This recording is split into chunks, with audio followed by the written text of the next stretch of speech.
Hallo und herzlich willkommen zurück. Ursprünglich mit dem Thema HTML, diesmal machen wir weiter mit CSS. Denn das braucht man ja, um die Webseite schön aussehen zu lassen. Ja, also wie macht man das jetzt? Fangen wir gleich mal an. Und zwar, wir legen erstmal eine neue Datei an. Wahrscheinlich eine CSS-Datei, da könnt ihr erstmal ein Textdokument anlegen, ein neues. Und ja, da steht dann .txt hinten dran.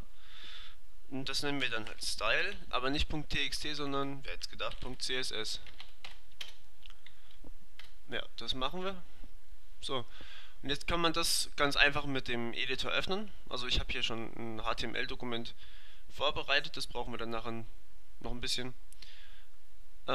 Jetzt halt öffnen und dann hier, da steht nichts drin, das ist ja klar gewesen, weil wir es gerade eben erst neu erstellt haben. So, und jetzt fangen wir hiermit an, beziehungsweise wir müssen es ja erstmal noch einbinden, dass überhaupt unsere HTML-Datei weiß, dass wir da drauf zugreifen. Und das machen wir wie folgt. Wir gehen in den Head rein. Also ich habe da wieder ein paar Sachen rausgelöscht, die wir nicht dringend gebraucht haben. Ich will euch ja bloß zeigen, wie man jetzt das CSS einbindet.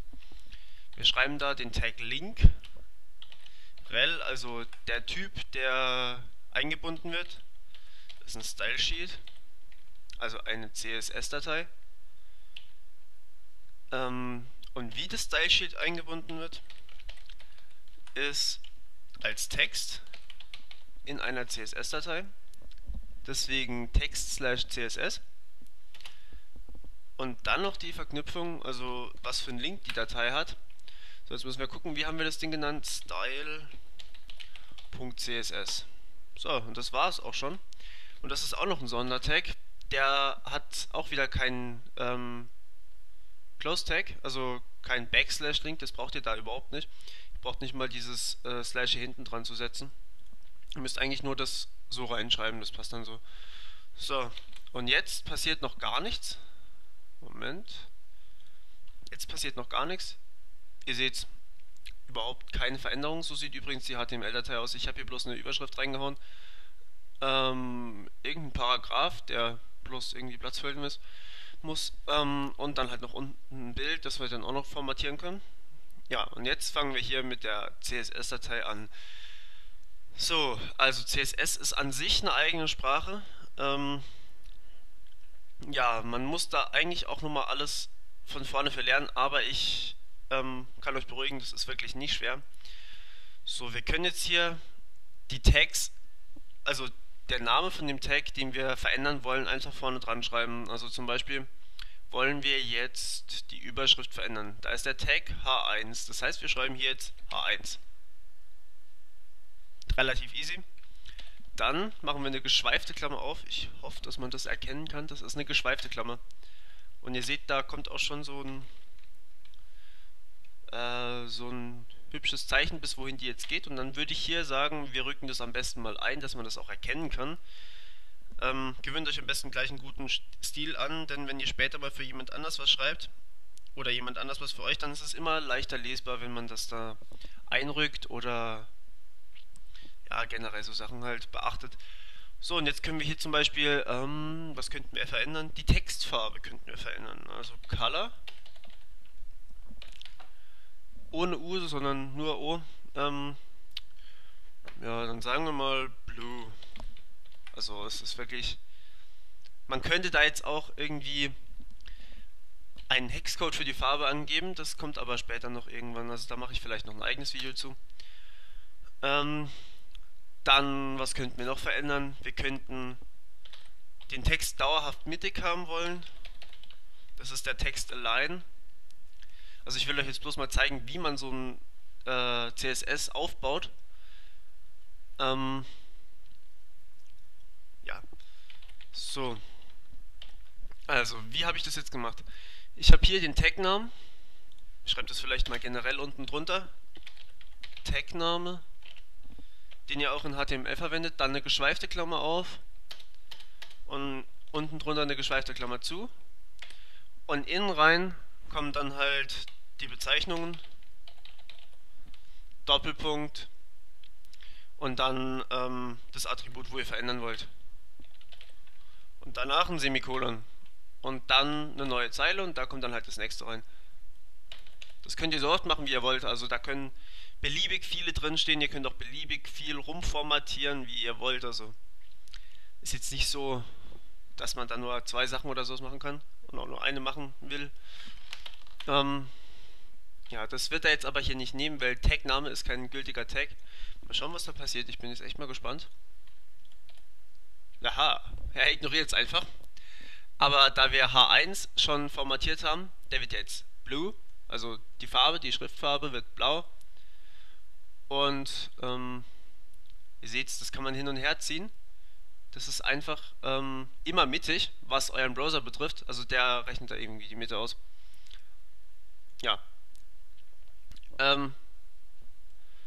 Das ist es eigentlich auch schon, was man mit CSS macht. Also man kann da einfach die Tags jeder für sich genauer definieren. Man kann jetzt aber auch noch andere Sachen machen. Ihr erinnert euch, wir haben da mal so Klassen und IDs benutzt. Hier haben wir eine ID, Main. Die brauchen wir jetzt noch nicht, das ist vielleicht ein bisschen doof. Ich weise jetzt dieser Überschrift mal eine ID zu. Headline. Und den Paragraphen weise ich eine Klasse zu. So, jetzt wollen wir die auch verändern. Auch wenn wir die Headline schon verändert haben, das macht rein gar nichts. Wir verändern sie einfach nochmal. Klasse für Paragraph. Okay, so. Jetzt, was passiert, wenn wir jetzt hier aktualisieren? Es bleibt einfach gleich. Also, weil wir hier die Headline verändert haben, ist es dem Browser wurscht, ob wir hier noch eine ID drin haben, solange wir die ID nicht verändern. Allerdings, wenn wir jetzt die ID auch noch verändern, das geht wie folgt. Man schreibt Raute und dann der Name der ID. Also wo ihr das macht, ob ihr es über den normalen Text macht oder unten drunter, das ist euch überlassen. Ihr sollt es bloß übersichtlich machen, sodass ihr noch wisst, wo was ist. Ihr könnt auch unendlich viele CSS-Dateien einbinden, wenn euch das lieber ist. Ich mag es am liebsten mit einer. Also für die ID einfach Raute und dann hier die ID hinten dran, also Headline. Dann selbes Prinzip wie vorhin, geschweifte Klammer auf und ihr seht, es hat eine andere Farbe, weil es eine ID ist. Ziemlich nett. So, und jetzt machen wir hier mal die Color auf Red. Und Semikolon natürlich nicht vergessen. Wenn das Semikolon nicht da ist, dann funktioniert gar nichts. Und ihr seht, jetzt ist die Überschrift rot. Warum ist die Überschrift jetzt rot? Wir haben sie doch vorher als blue definiert. Es ist so, wenn was eine ID und eine Klasse und einen normalen Tag hat, also einen normalen Tag hat es ja immer, ID und Klasse sind optional. Wenn ich dem Ding jetzt hier auch noch eine Klasse zuweise, dann ist die ID am stärksten, denn es darf immer nur eine ID geben. Also ich dürfte jetzt hier nirgendwo nochmal die ID Headline zuweisen. Klassen kann ich so oft wie ich will zuweisen und die Tags sowieso. Und deswegen ist auch die Hierarchie so, wenn eine ID formatiert ist, dann zählt erstmal die Formatierung.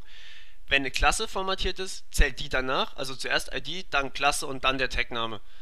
Das heißt, wenn ich jetzt hier noch den Head formatiere mit Text-Align, sagen wir mal, also genau, Klassen, wie formatiert man Klassen?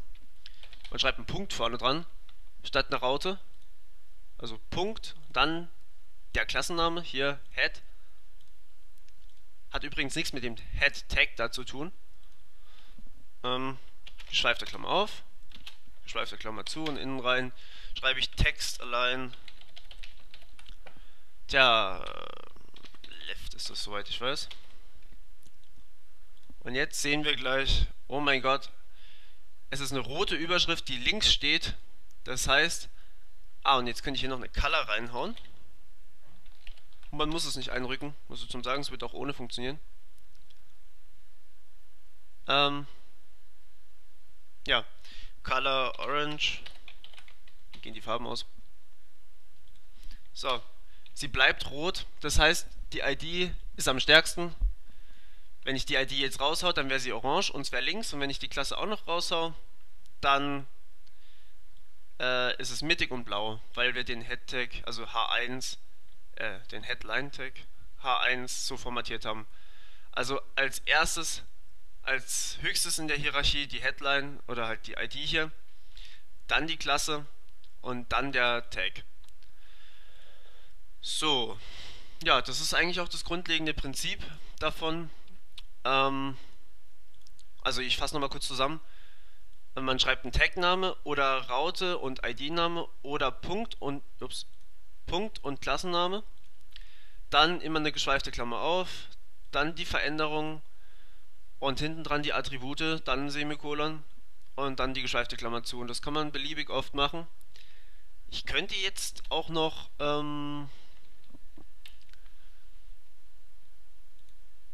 hier nochmal eine Klasse zuweisen, theoretisch. Was aber nichts bringt, weil dann ist es nicht mehr eindeutig. Also man sollte immer schauen, dass man so wenig Wirrwarr wie möglich drin hat. Deswegen ist es hier auch nicht so günstig. Denn man muss jetzt hier immer überlegen, habe ich jetzt eine blaue Überschrift oder habe ich eine rote oder eine orange Überschrift? Ja, aber ja. Und man kann es hier einbinden mit dem Link-Tag, rel, also Relation, Stylesheet, Type, Text slash CSS und dann die href, also der Link, wo die Stylesheet-Datei liegt. Also bei mir war das im selben Ordner, deswegen ohne Unterordner. Und dann Dateiname.css. Ja, das war's dazu auch eigentlich schon.